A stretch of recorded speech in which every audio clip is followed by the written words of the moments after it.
Bethany, thanks again for joining in. Tell us a little about yourself and, the overall big picture so our listeners know a little bit about you. We got, the bullet points off of Keegan, but tell us a little about your own journey in your own words. Sure. Well, I've been a journalist for 20-plus years, and so I do mainly investigative stories about business. And I just started a new podcast, which is fun because it lets me talk to other great journalists about their work and highlight what I think is important about it, which is great fun to do. And since I've been covering business for 20-plus years, I feel like I'm pretty well qualified to say what stories are important and why they're important and why people should be paying attention to them. So that's kind of the substance of the new podcast. And then I continue to write for Vanity Fair and do generally investigative pieces. Oh, right on. Well, that touches on one of the subjects I wanted to get to in today's interview, which is the overall climate of life in the big city, as it were, in America for journalists, when you have the leader of the country who's calling your profession an enemy of the people, when journalists are being accosted and confronted by zealots who don't really seem to be very open-minded about the nature of journalism and the importance of journalism and the importance of having journalism with integrity in this country at all. So, are those some of the things that you talk about in your podcast, or are you talking about like specific stories? Because I know your books have investigated some pretty detail-oriented elements of corporate business and malfeasance and all that. So, no, that's not the substance of the podcast. It's an incredibly important topic, obviously, for the country, for all of us, and a real issue, although I think it offers journalists as much inspiration as it does problems. And I think the overall business environment, actually, for journalism is probably more challenging than President Trump. And I think that's a whole topic, too. But no, the podcast is specifically about business stories. So the three I've done so far, one was on Juul, the vaping company, and whether a company's goal for society should be whether they owe more to society than just making a profit. Another one was on fracking and whether it's what the benefits are and what the costs are and whether this is a good or a bad thing. And the other one was on Amazon and what does it mean if Amazon is taking over the world and if it really is the everything store and in the end there's only Amazon. What does that mean for all of us? So it's topics like that.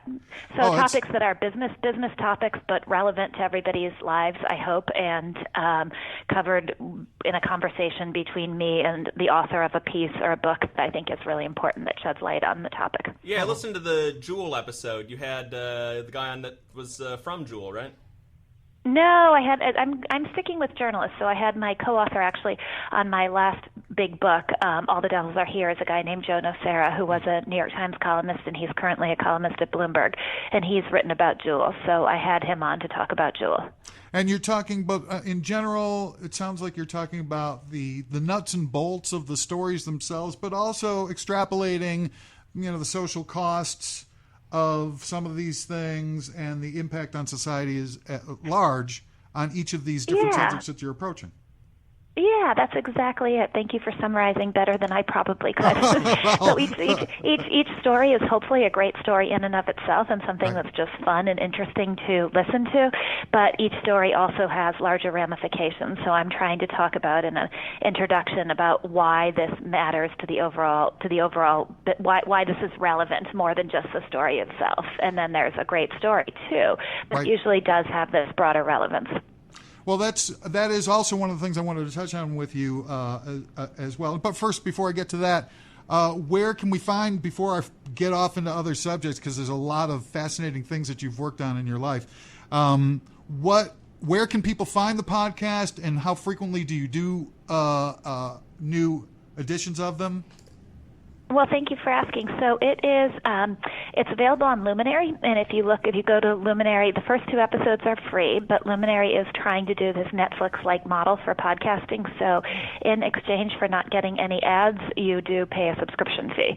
But you can listen to my first 2 podcasts. You can find them under luminary.link/killing, and you can get the first 2 episodes for free, and if you like them and want to subscribe, that is awesome.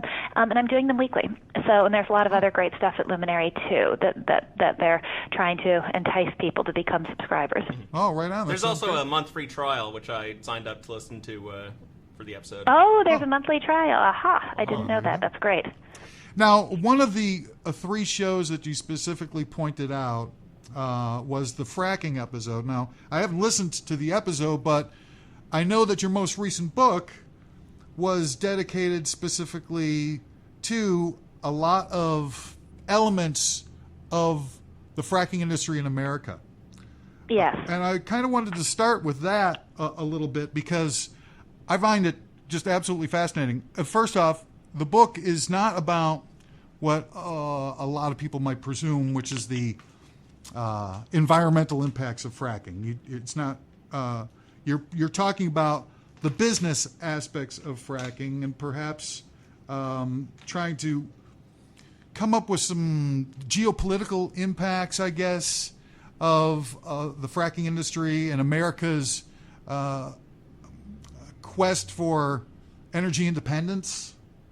But tell us about your book a little bit.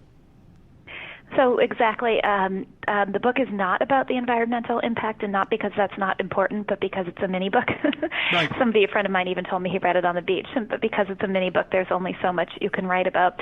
But the gist of the book is that fracking doesn't actually make any money. It is a sort of a Ponzi scheme in which it requires immense amounts of additional capital to be put into the ground every year in order to keep fracked oil and gas wells producing.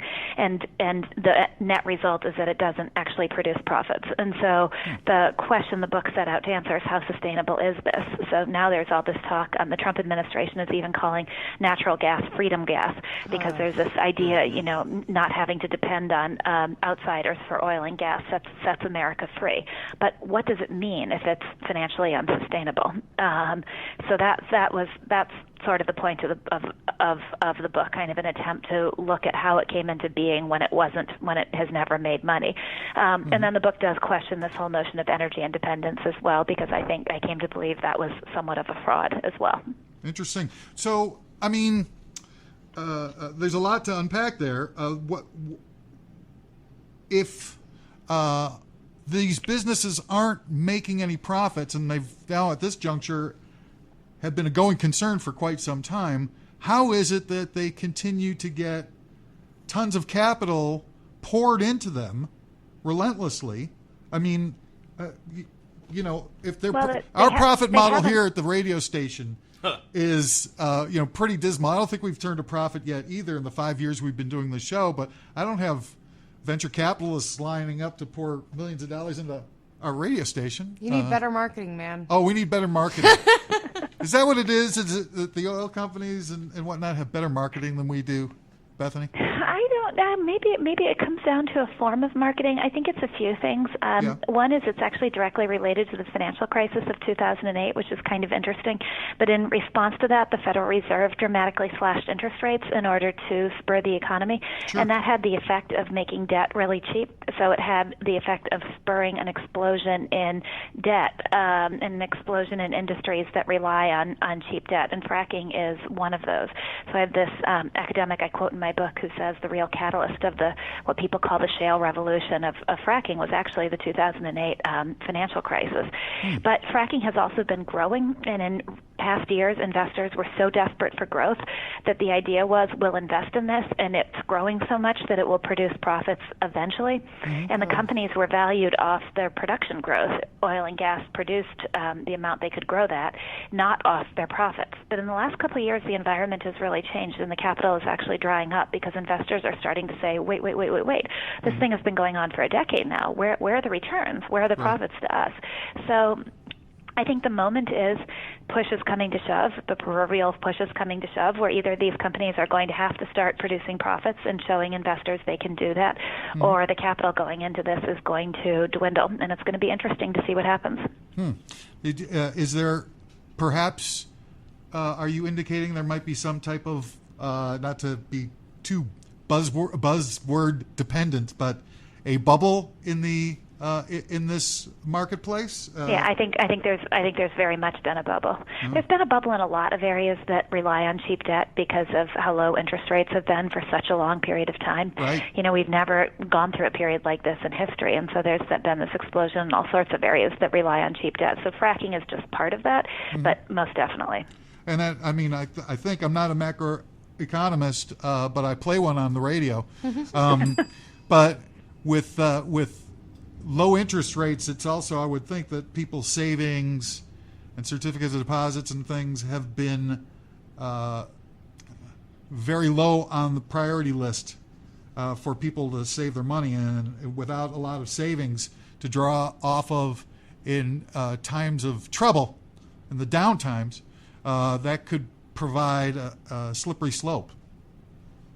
I think that's true. I think there's a decent argument that the Federal Reserve unintentionally has exacerbated income inequality because their low interest rate policy has helped people who make big risky investments, but has not helped savers, people who are relying on fixed income instruments to earn them a return. Right. And I think that argument makes sense. I don't think it's not what the Fed set out to do, and the Fed's hands were tied in a sense by the fact that Congress has been so dysfunctional for years that it wasn't going to do much either. So the Fed kind of had to try to save our economy, and Right. I would give them that credit of good intentions, but Right. I would say it's probably good intentions gone wrong. The other kind of less obvious impact of that is that because pension funds have had such trouble earning a return in this low interest rate environment, they've increasingly put money into more speculative investments like hedge funds and private equity firms. And private equity in return has really heavily financed fracking. So in a weird way, the explosion in fracking wouldn't necessarily have happened without pension money, which is an odd thing to think about, right? A lot of people don't necessarily realize that their pension money is being dedicated to fracking. Whether it's symbolic or literal, you don't want to have any explosions in fracking. Yeah, I think that's a fair point. Right. Well, but I think everything that you say is, and again, pun intended, because that's how we roll. The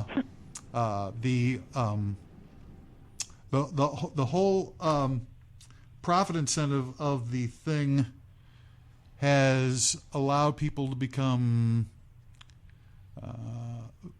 very exposed to any sort of.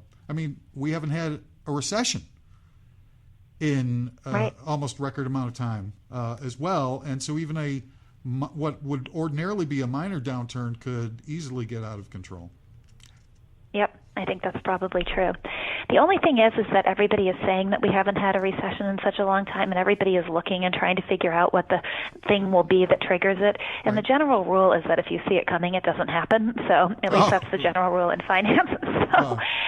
So my hope is that because everybody is doing so much work trying to figure this out, that maybe it means that we'll avert it for at least a few more years. Sure. Or the watched pot never boils, I guess. Exactly. Perhaps. One of the points that I heard you talking about, and I unfortunately I haven't read the fracking book myself, but I read a lot about it as much as I could. You made a point about Charlie Munger. Yes. And he is the boy wonder to the Omaha. What's Warren Buffett's nickname? The Omaha Oracle. The Oracle of Omaha. And Charlie Munger, you attributed the idea of this to Charlie Munger about hydrocarbons and their use in the food chain, and the peril that we might face by utilizing every drop of oil there is in the ground for traditional fossil fuel oriented goals, or just to make the United States energy independent, and all those types of things. Could you talk a little about that? Because I thought that was a fascinating and interesting subject. Sure, and yes, it was something that hadn't occurred to me either before this. But when I spoke to Charlie Munger, and he's not really a boy wonder, he's in his 90s now, and still just obviously brilliant, and Warren Buffett's longtime sidekick of sorts, and well regarded as one of the most brilliant investors out there. And Munger had what I thought was a really interesting take on fracking, and his take was that there's still no replacement for hydrocarbons in the fertilizers we use in order to increase our yield per acre so dramatically. And that increase in yield per acre is one of the reasons that we can feed our population. And so his point was, for all the talk about energy security, food security for a nation is just as important, if not more important. And what are we doing, pumping this stuff out of the ground as frantically as we can in the name of this thing called energy independence that doesn't even really exist, when we don't have another technology that would enable us to feed our country? And maybe his point was, maybe something is coming, maybe there'll be a renewable that will provide that, but we don't have it yet. And so if we were smart, would be thinking 10 years down the road and thinking, well, maybe we keep some of this stuff so we don't just throw it all away in the short term. And I thought that was an incredibly compelling argument. Now, just to take a step back, because I want to make sure that we talk about the idea of energy independence. And you just referred to it a little bit by saying, energy independence doesn't really exist. Maybe you could tell us a little about that, because I know that you've thought your way through what that means. And that's, I think you were talking about in some interview that I heard about how a lot of the components that we use, or machinery that we use, that eats up oil, is created in China, and so there's an internationality that's involved in the oil industry, that even if we harvested all the oil we needed in this country, we'd still be dependent on other countries to be able to help with. Take us through that. Sure. So my argument essentially was energy independence, and every president, Democrat or Republican, has talked about this since the 1970s, when we first faced oil shortages here and began to fear our dependence on OPEC in the Middle East. And since that time, every president has talked about American energy independence, and it's become this phrase that people say without pausing to think about what it means. And when what they mean is that, we won't have to get our oil from places in the world that are troubled, like the Middle East, and that means we'll just be able to walk away from the Middle East. We won't have to pay attention anymore. We won't have to put our military power there. We won't have to, spend so much resources on it, because if we don't need their oil, why do we need them? Right. And so it's this idea of kind of American freedom from these problems that have plagued us when we have needed oil from troubled spots around the world. Right. But the truth is, back in the 1970s, when this concept first started, the price of a barrel of oil was set by the Texas Railroad Commission. America literally controlled it. Mm-hmm. Now the price of oil is set on global markets. America has no control over it.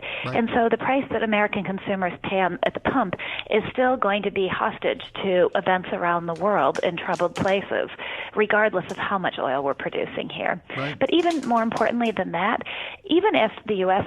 can produce enough oil that we don't need oil from any place else, and we're not close to that yet, but even if we could get there, our trading partners, and as you were alluding to, our trading partners in Asia still rely heavily on oil from the Middle East. And if we can't get the goods and services that our high-tech industry depends on from Asia, then our high-tech industry shuts down. So we live in this global economy where everything is related. And just because theoretically we wouldn't need Middle Eastern oil, it's silly to say then we could walk away from the Middle East and no longer care what happens there. Right.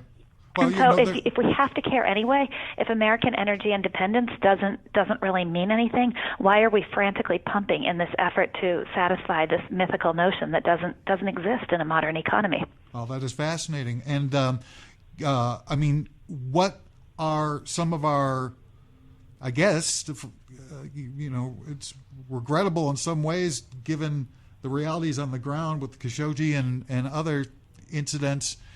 But we'll call them, for lack of a better term, allies of Saudi Arabia and some of the other countries in the Middle East who don't have any diversified economies whatsoever.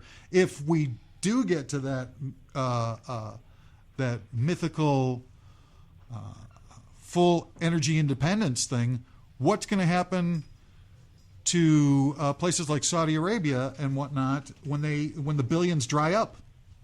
Right.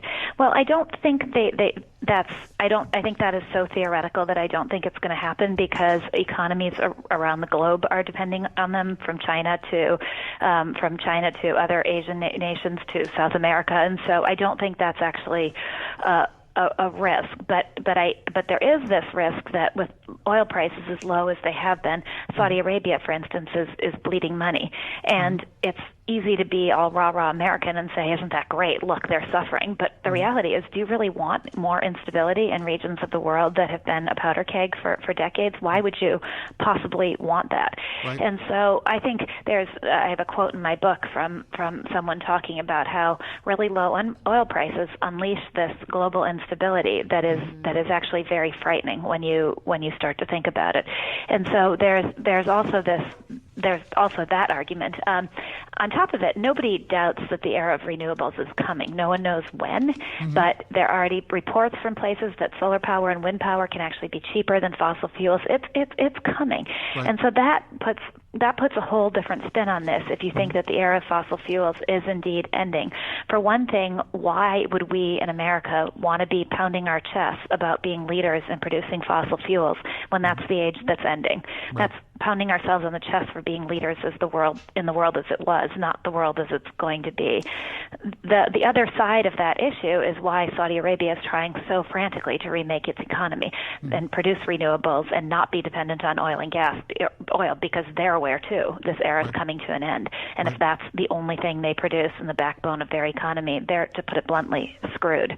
So this transition that the world is going to undergo from the age of fossil fuels to the age of renewables comes with all sorts of economic and geopolitical consequences that are both interesting and terrifying to think about. Right. All good points. But let me ask you something about the big picture. And this is just me as an outsider. I am not, truly well informed. But it just seems to me that we aren't really, and this is just right at the heart, the nitty-gritty of the matter is that how would we be allowed to give up fossil fuels at a juncture where the military is so desperately addicted to them in order to be able to power the war machines? Aren't we going to have to, and this goes back all the way to Eisenhower when he warned us about the military-industrial complex. We created a society in large part to sustain the military and their ability to be able to build effective tanks and warplanes and fuel them. And I think that our society has been created in large part to have private ownership of automobiles, and our paying for those automobiles and the gasoline to fuel them enables the military to be able to have their weaponry. And without that industry paying for it, the military can never afford to be able to put a drop of gas into a tank. It would cost trillions just to find. I mean, if you were just building a tank from scratch with no auto industry, no private ownership. So isn't part of our addiction to fossil fuels at this juncture because they can't build an engine strong enough, an electrical engine strong enough to effectively power an M1's Abrams tank? I don't know. I've never thought about this issue in those terms, but I have to admit that doesn't make a lot of sense to me, because if there were less demand from consumers for oil, then the price would be much cheaper, and then the military would have to pay much less for it, and they'd be able to have more of it. So it doesn't make sense to me that consumer demand would be in the military's interest if their goal is more oil for themselves.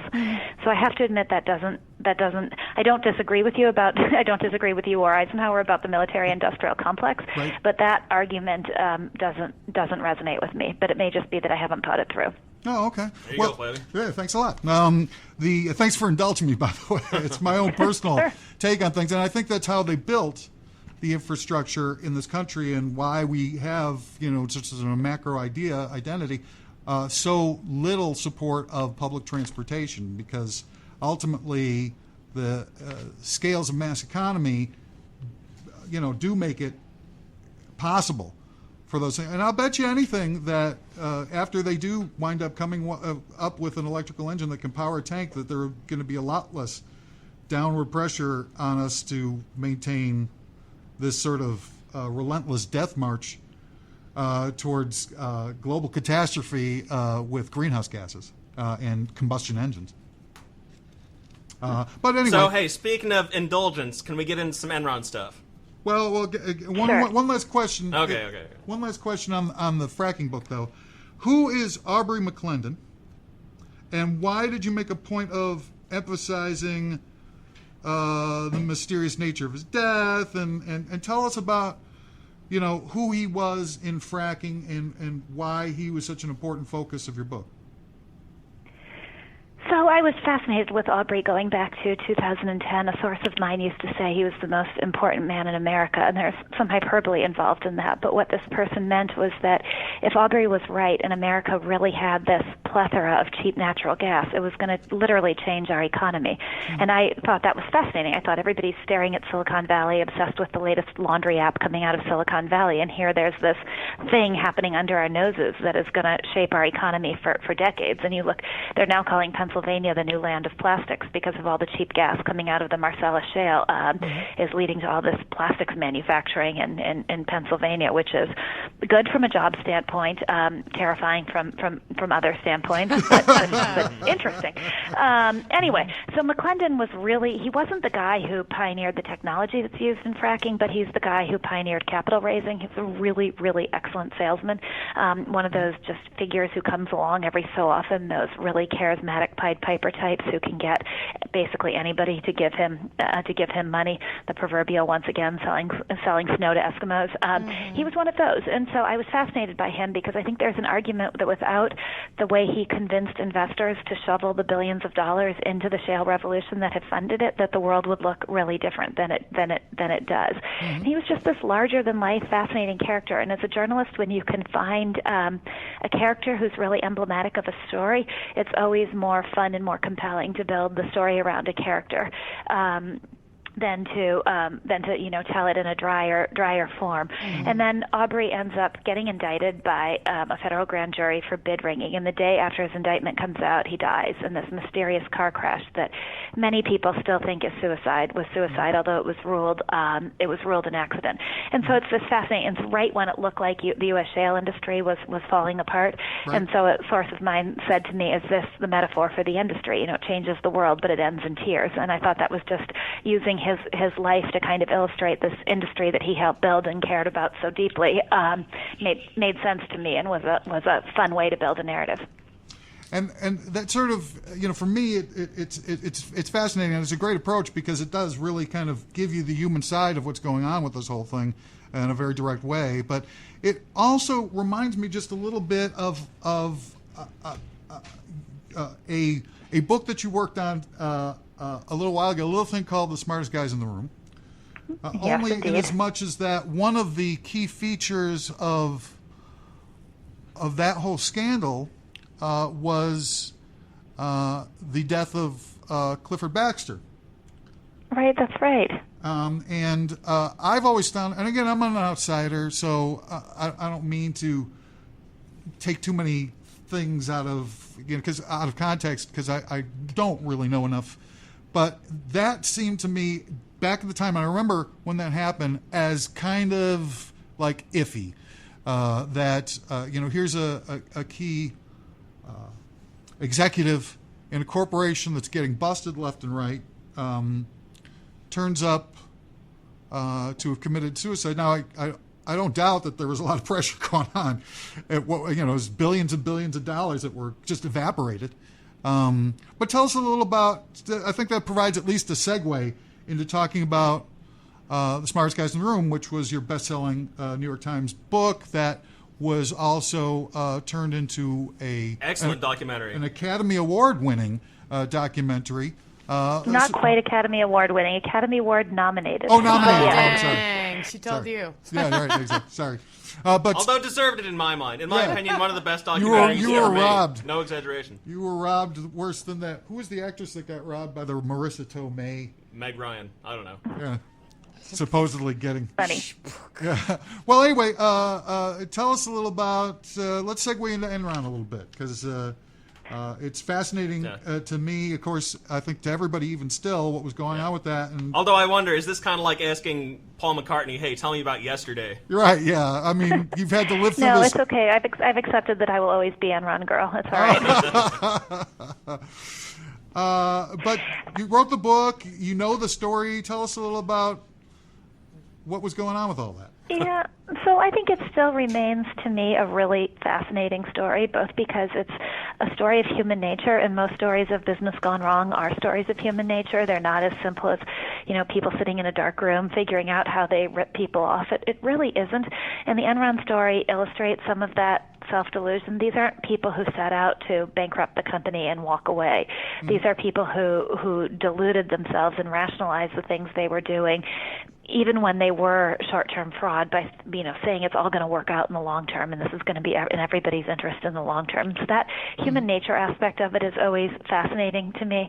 And then there's the other part of the Enron story that's really interesting is that it wasn't outright fraud in the way most people think. And what I mean by that is that a lot of what Enron did was just manipulate the rules, use and abuse the existing rules in order to manipulate the picture of economics that they were showing the world. And so I find that fascinating too, because I think these stories are often about, there's a real difference between ethical wrongdoing and criminal wrongdoing, and sometimes ethical wrongdoing is actually even worse than criminal wrongdoing in its way, but there's a difference between the two, and so I find that fascinating too. And so there's so much to the Enron story that is still so relevant.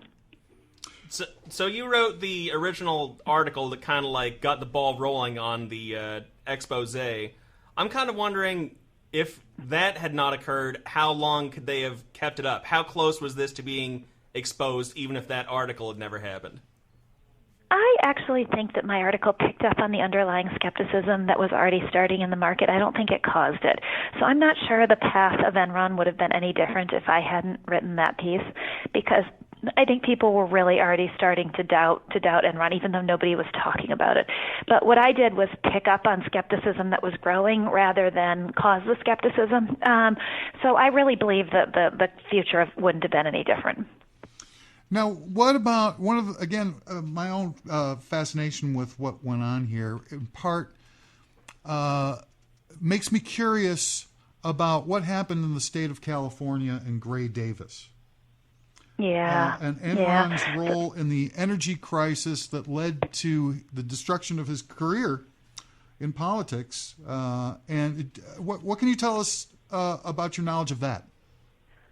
Well, Gray Davis has always believed that it was Enron that kind of set out to destabilize California in order perhaps to get him ousted from office so that they could open it back up to Republicans, because Ken Lay was very close to the Bush administration. Mm-hmm. I've never believed in that much of a conspiracy theory, to be honest. Mm-hmm. I think Enron took advantage of bad rules in California, and it shows how long-term stupid they were, because if they had been smart, they would have put their today's profits aside in order to help California make its market work and encourage other states to open their market to deregulated energy, instead of screwing California so badly that every other state said, we're not doing that.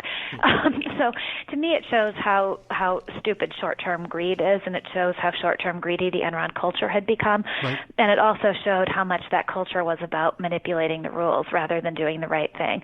And you've got these great tapes that came out in the documentary of traders talking about how Grandma Millie's not going to be able to get her power, and isn't this hilarious, and look what we're doing to California, and it's so damn funny. And you see in all of that just the proof of a culture gone so badly wrong that they care so much more about the money they're making than about the effect this is having on people's lives. And so that to me is the fascinating part of it. And I think incredibly important and relevant, and I've never really I don't think you need to add the conspiracy theories to make it really interesting. Right. No, absolutely. No, that's why I wanted to ask, because I knew you'd know more details about it. But it's also, I think, interesting to learn from that, in that PG&E in today's modern day California electrical big picture, it certainly seems, on the surface of it, again, as a sort of layperson, to be sort of just as abusive of their customers as Enron might have. That's really interesting. I've not looked into the PG&E situation, so I'm a little bit, I'm unfortunately a little bit not qualified to opine on that, but that's really interesting. Well, again, it's just the old axiom of, those who forget their history are doomed to repeat it. Unfortunately, yeah, no, that's a really good point. Really interesting. So, how do you feel about the aftermath today? Most of these guys are out of prison now. Skilling got out earlier this year. Andy Fastow gives lectures at universities. I mean, do you feel like they paid the price? I think it's fine. I think they paid their price, and Jeff Skilling is a brilliant man who could do a lot of really interesting things in the world should he choose to put his brains to good use, and so I hope he does that. Right, but one way to think about it is there's never enough time for somebody who does something wrong. But another way to think about it is that Jeff Skilling went to jail for over 10 years. I think it was 12 years in the end, and no executives in the financial crisis were even prosecuted. And so what happened in the case of Enron was, arguably smaller than what happened in the financial crisis, and yet you can see how different the standards of prosecution were. And so if you use relative justice and look at Skilling and the Enron guys through the lens of relative justice, you say, oh my God, how did they end up spending years in jail when these people who wreaked havoc on the global financial system didn't even get so much as a trial? Mm-hmm. Right. Wow.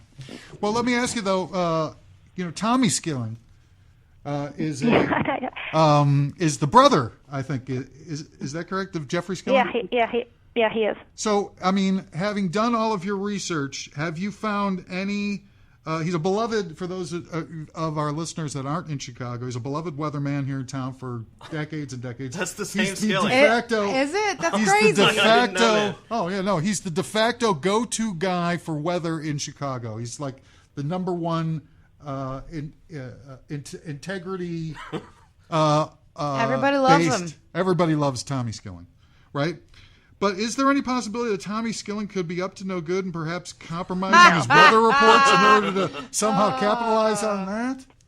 I don't. There's never been a whiff of that I've heard, and I think it's actually irrelevant for the Enron story. So no. Okay. Well, because maybe he's like saying that there's going to be a big there's going to be.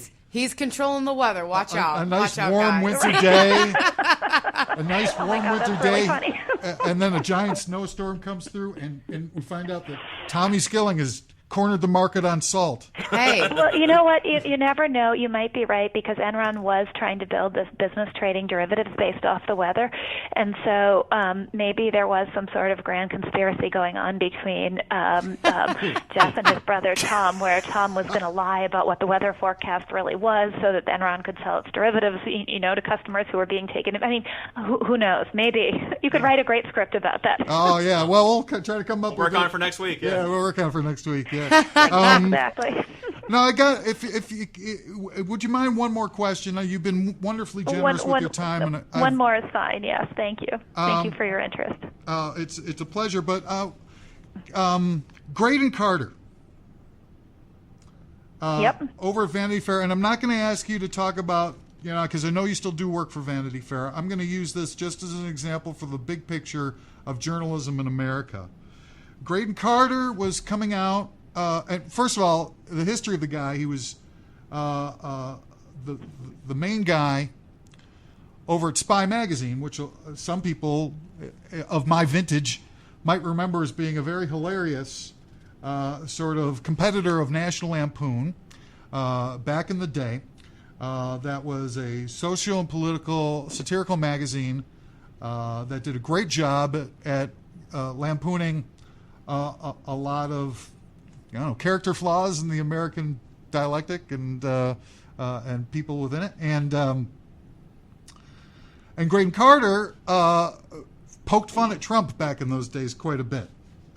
In fact, gave him, I think maybe even gave him the whole idea about nicknames, perhaps, with his famous nickname, the short-fingered vulgarian.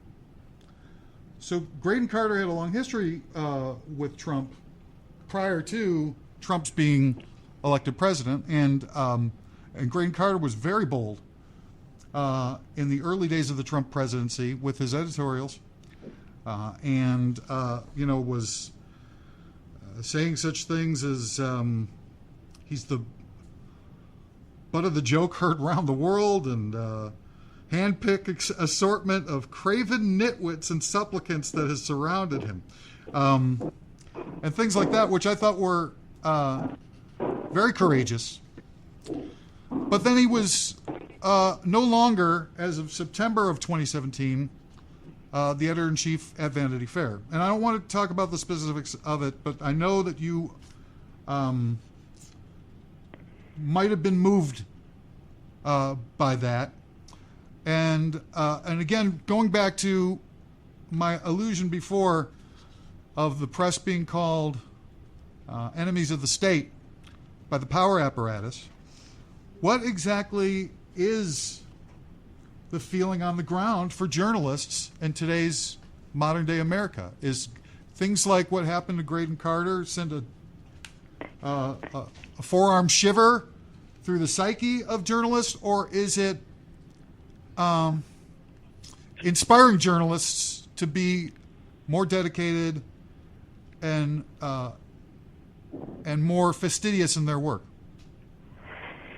Well, I don't think that what happened to Graydon had anything to do with his criticism of Trump. And again, maybe I'm not conspiracy theory driven enough, but there are a lot of problems in print journalism, economic problems, and Graydon had been the editor of Vanity Fair for a really long time. Right. And I don't think his departure was at all connected to his criticism of Trump. I think his departure was not. I wish he were still there, but I don't think it had anything to do with. I don't think it had anything to do with his criticism of Trump. I mean, that said, the broader question you're getting at with Trump's attacks on the press, I think, as I said earlier, I think they are terrible, and they are probably devastating for some journalists, particularly as print publications, newspapers around the country struggle to stay in business. I think it comes at a really bad time, but I think on the flip side, it has given energy to a lot of journalists, and it's resulted in places like the New York Times and the Wall Street Journal and the New Yorker and Vanity Fair seeing their subscriber counts grow dramatically because people care again and want to read and are impassioned about what's happening in this country. So I think there probably have been really bad effects, but I think there have been some offsetting good effects, and you'd probably have to calibrate far more carefully than I can do right now to say whether the good outweighs the bad.